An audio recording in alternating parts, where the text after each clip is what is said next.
ঋতিক ঋতিক ওই সিঁদুর কোনটাতে একটু সিঁদুর নিয়ে নেব।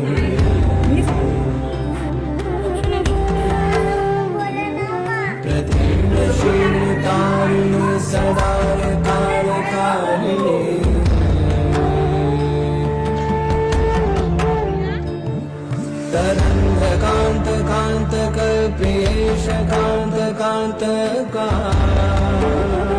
শ্রীমদ্ দেবী ভাগবত মহাপুরাণে বর্ণিত আছে অরুণাসুর স্বর্গ দখল করলে দেবগণকে পরিত্রাণ হতে পরাভট্টামৃত শ্রী দুর্গা ভবানী ধামরূপে প্রকট হন। চলুন আজ তার ধামেই যাওয়া যাক। Hello guys, welcome back to my channel. এখন তো আমি সুন্দরবন আছি। আজ আমি একেবারে দক্ষিণবঙ্গ থেকে উত্তরবঙ্গে যাব।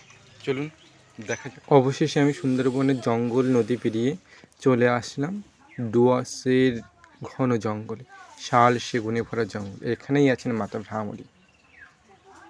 প্রথমে আমি শিয়ালদা স্টেশন চলে আসলাম। শিয়ালদা স্টেশন থেকে ট্রেনে করে সোজা নিউ কোচবিহার স্টেশনে চলে আসলাম। এখান থেকে বাসে করে সোজা গোচরণ যাব। আমরা অবশেষে বাসে উঠে পড়লাম। এবারে গোচরণ। আমরা এখন গোশালা আছি। এখান থেকে সোজা ভ্রামরী দেবীর মন্দিরে চলে যাব টোটো করে। অবশেষে আমরা গোচরণ থেকে টোটে উঠে পড়লাম দেবী মন্দিরে যাওয়ার জন্য। এই যে এখানে চা বাগান রয়েছে, চা বাগান পেরিয়ে আমরা এবার বৈকুণ্ঠপুর জঙ্গলে চলে এসেছি। দেখুন বৈকুণ্ঠপুর জঙ্গল, শাল সেগুনে ঘেরা জঙ্গল। ডালার দোকান থেকে ডালা কিনে নিলাম। এখানে সব ধরনের ডালা পাওয়া যায়, শাড়িও পাওয়া যায় ডালার সাথে। 100 টাকা থেকে শুরু হচ্ছে, আপনারা নিজেদের সাধ্য মতো কিনে নেবেন। চলুন মন্দিরে যাওয়া যাক। এইটা পথ। এই যে আমরা একেবারে মন্দিরের সামনে চলে এসেছি। ভ্রামরী দেবীর মানুষ পুত্র। চলুন যাওয়া যাক। শ্রীমদ্ দেবী ভাগবত মহাপুরাণে বর্ণিত আছে যখন অরুণাসুর স্বর্গ দখল করেছিলেন তখনই মাতা প্রকট হয়েছিলেন। এই কাহিনীর কিছুটা উল্লেখ আবার আমরা শ্রী শ্রীচণ্ডীতে পাই। শ্রী শ্রীচণ্ডীতে স্বয়ং মাতা কৌশিকী, যিনি আমাদের প্রতিটি কোষে অবস্থান করেন, সেজন্য তাহার নাম হলো কৌশিকী। তিনি নিজেই বলছেন দেবগণকে, यदारुणाक्षत्रैलोक्यं महाबाधं करीश्वरीं तदाहं भ्रामररूपं कृत्याशङ्ख्य षट्पदं त्रैलोक्यसहितास्थायं वधिष्यामि महासुरं भ्रामरीति च मांगलोका तदा तस्यन्ति सर्वतःहं। এটি হলো একটি জোড়া গাছ। দুটি গাছ দুই দিক থেকে উঠে গিয়ে একসাথে মিলে গেছে। অবশেষে আমরা মায়ের মন্দিরে চলে এসেছি। দেখুন এখানে হচ্ছে আমাদের ভোলানাথ বসে আছেন, আর এখানে রয়েছেন পরাৎপর ব্রহ্ম শ্রীমাতা ভ্রামরী বা ভ্রামরাম্মা। শ্রী শ্রী চণ্ডীতে মা যেটা বলেছেন, यदारुणाक्ष त्रैलोक्य মহাবাধাম করিষ্যতি, যখন অরুণাসুর ত্রিজগতে মহাবাধা উৎপন্ন করবে, তদাহম ভ্রামর রূপম কৃত্যাসংখ্য ষটপদম, তখন আমি ষটপদ বিশিষ্ট ভ্রামরী মূর্তি ধারণ করব। ত্রৈলোক্য সহিতাত্থায়ম বধিষ্যামি মহাসুরম, ত্রৈলোক্যের হিতের জন্যে আমি ওই মহাসুরকে বধ করব। ভ্রামরীতি চ মাংলোকা তদা তস্যন্তি সর্বতঃহম, তখন সকলে আমাকে ভ্রামরী রূপে কীর্তন করবেন, সদা সর্বদা ভ্রামরী রূপে কীর্তন করবেন। এখানে সকলে মাকে সিঁদুর নিবেদন করছে, আমিও নিবেদন করছি। এই যে দাদা দেবী চরণ স্পর্শ করছে, কি বলবো, এই স্পর্শ করার সুখী আলাদা। আমিও করলাম। কি একটা অদ্ভুত শীতল অনুভূতি আর প্রচুর শান্তি। এরকম শান্তি জগতে আর কোথাও নাই। আপনারা চাইলে এখানে আসতে পারেন। এই মহাপীঠের বিশেষত্ব এটাই যে যখন শ্রীহরি নারায়ণ সুদর্শন চক্রের দ্বারা শ্রীমাতা সতীর দেহকে 51 খণ্ডে বিভক্ত করেছিল, সেই 51 খণ্ডের মধ্যে একটি খণ্ড মায়ের বাঁ চরণ এখানে পতিত হয়েছিল।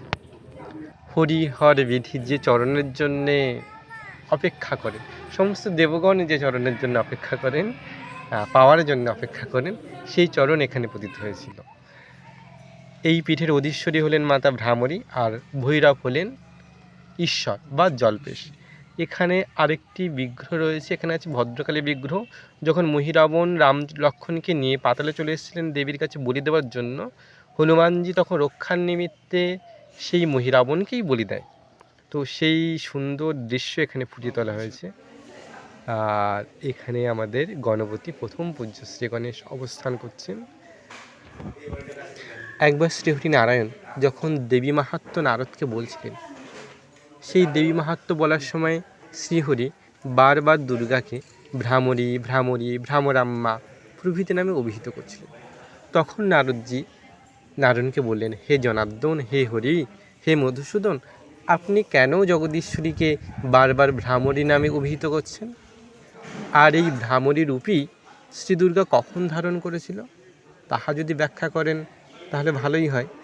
তখন শ্রীহরি বললেন যে একবার অরুণাসুর ব্রহ্মার তপস্যায় বসলেন।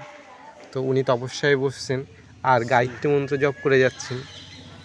গায়ত্রী মন্ত্র যখন জপ করছেন, এবার গায়ত্রী মন্ত্র তো মহামন্ত্র বা তারক মন্ত্র।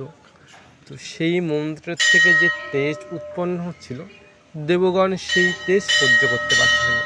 তখন দেবগণই ব্রহ্মদেবের কাছে যান এবং ব্রহ্মদেবকে বলেন, আপনার কোনো একজন ভক্ত আপনারই তপস্যা করছে, আপনি দয়া করে তাকে গিয়ে অভীষ্ট বর প্রদান করুন, এই তেজ আমরা সহ্য করতে পারছি না। তখন ব্রহ্মদেব অরুণাসুরের সামনে চলে যান। অরুণাসুরের সামনে গিয়ে উনি বললেন যে, হে পুত্র, তুমি কি বরদান চাও? তখন অরুণাসুর বললেন, হে প্রভু, আমাকে অমরত্বের বরদান দিন। তখন ব্রহ্মদেব এটাই বললেন যে, দেখো পুত্র, স্বয়ং ব্রহ্মদেব মানে আমি প্রজাপতি, লোকপালক, লোকপিতা, বিষ্ণুদেব এবং মহাদেব, আমরা কেউই অমর নই। আমরা একটা নির্দিষ্ট সময়ের পর পরাৎপর ব্রহ্ম ভগবতী দুর্গার মধ্যে সমাহিত হয়ে যায়, লীন হয়ে যায়। তো সেখানে আমি তোমাকে কিভাবে অমরত্বের বরদান করব? এটা একদম শাল সেগুনের জঙ্গল। আর ওই যে